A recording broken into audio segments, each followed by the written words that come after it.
Welcome to another edition of the Story Behind the Car. And when I go to car shows, I don't always have the opportunity to meet the owner. So I come across a unique vehicle, and this is certainly a unique one.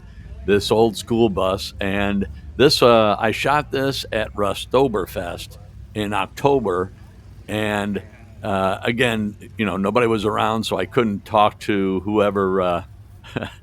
Did the work on this truck, this bus, and got it on the road. But such a unique vehicle. Love the old 60s Ford taillights. And the more you look at this thing, the more you see just unique stuff. And this fits the bill. It's got rust and it fits the bill for this show. What a cool show as well. And just a wide variety of vehicles, and most have rust, and some have broken windows like this.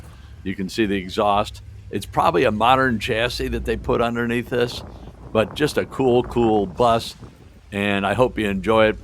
So, even though I wasn't able to meet the owner builder, it is such a cool bus, I just had to shoot it.